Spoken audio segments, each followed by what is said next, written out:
Всем привет! Вы на канале Аксель Франк. Это у нас коты, лебеди, утки, все вместе. Ну, что ты на стол там улегся? На стол зачем? На столе нельзя лежать. Вот, Анфиса, смотри, где лежит. Вот. Вот.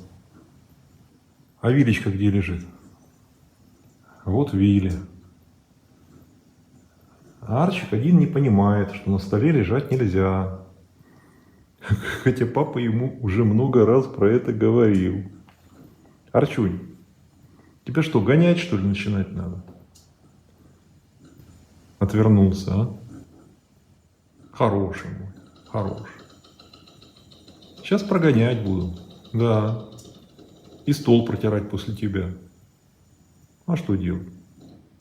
Кот Вилли, позавтракав, отправляется к себе на крышу. Он будет спать до обеда, до после обеда, а потом спустится, чтобы еще немного подкрепиться. Думаю, надо подписаться. Что, мои дорогие, соскучились? Целую неделю меня не было. Да, целую неделю не было. А они приплывали. Да, интересовались. Я уезжал на неделю в Южный Тироль, и они соскучились. На здоровье. На здоровье, мои хорошие. Соскучились по еде. Часто спрашивают, а вот как будет они зимой, как они будут? У меня на канале есть ролик, именно как лебеди переносят зиму, все такое. То есть климат, в принципе, позволяет зимовать здесь у нас. Мало того, даже некоторые сюда прилетают зимовать. А для лебедя принципиальный важный момент – это чтобы вода не замерзла. То есть если есть участки не замерзшей воды, то есть морозы лебеди выдерживают. У них терморегуляция, они от воды подогреваются. То есть пока озеро не замерзло, с лебедями ничего не станет. А оно здесь практически никогда не замерзает полностью. Один раз был так хорошо, оно замерзло, все участки были замерзлы, но ненадолго, там недели две было. Но там, где река Тибель впадает в озеро, в заповеднике, там на болотах, вот на месте впадения реки Тибель, там всегда вода, льда нет. Я так снимал, у меня тоже ролик есть там прошлого или позапрошлого года, как раз вот на этом участке. И еще в случае каких-то пиковых таких вот моментов, они отлетают совсем рядом, есть речка Драу, это большая река. Вот на реке Драу там гарантированно. И зимой, вот холодной зимой, я вот тоже видел, там собираются, большие стаи лебедей собираются на реке. Там просто с озер. Если озера замерзают, они перелетают на реке проводят какое-то время и потом возвращаются. То есть, в принципе, они зимуют здесь, в Каринтии, в большинстве своем. Такого, чтобы улетали, некоторые семьи улетают, но в массе остаются зимовать здесь. Это у нас активизировались бобры. А вот тут. Короче, они посрезали кучу чего, веток. Но этот кустарник разросшийся, слава богу, что они его. И вот это они срезали, не смогли утащить. Оно лежало там. Вот. А мы сюда перетащили, надо будет распилить поменьше палки, им оставить, может, потаскают. И, может быть, я поставлю камеру наблюдения тогда, чтобы понаблюдать за этими трудягами. Камеру я поставил, но пока не заснял. А это у нас стройка. Вот через дом от нас соседи строят себе новый дом. Я там снимаю, периодически вам показываю, как идет строительство. Вот видите, уже первый этаж вылез. А вот сейчас будет немножко про уток. А про лебедей что хотел сказать. У многих, кто смотрит мои видео, кто недавно на канале, нет такого правильного понимания.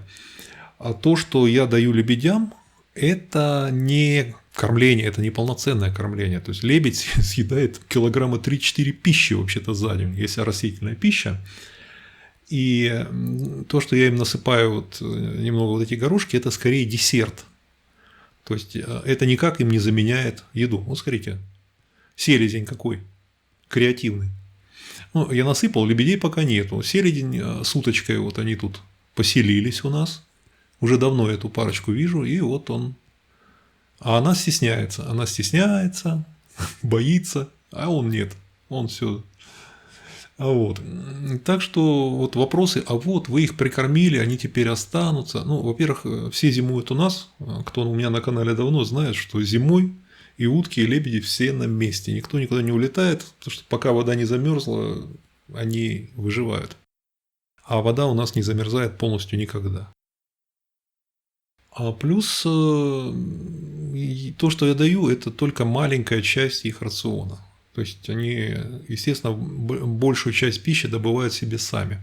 Более серьезная подкормка только зимой, да, вот вы помните, наверное, что зимой я им добавляю, помимо вот этих горошков, которые, в принципе, ну, такой низкокалорийные, я им добавляю уже зерно. Кукуруза, пшеница. Есть, продается специальная для уток и гусей, для домашних, кукурузно-пшеничная смесь. Я вот покупаю в фермерском магазине такую смесь и им даю зимой. Зимой им надо. Там кошка черная на поле. О, не знаю, видно ли будет. Мелко слишком. Охотится. Интересно, наши коты знают про вот эту, про черную? Замерла. Если бы ходила, видно было бы. А она замерла. Ждет, слушает. Мышь слушает. Ну, в принципе, Арчик далеко гулял, он точно 100% знает. Знакомы. А вот провозят тот самый вот виноград. Настоящие гроздья винограда, из них сделали вот такую вот конструкцию, якобы они на плечах ее несут. Здесь какие-то вообще индейцы сзади с топорами. Красиво.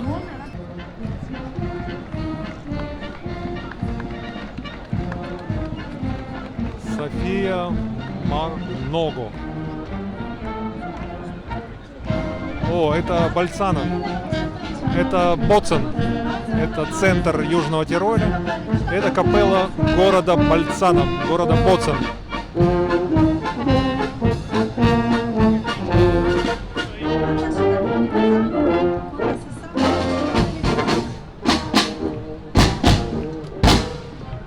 А у них галстуки какие интересные.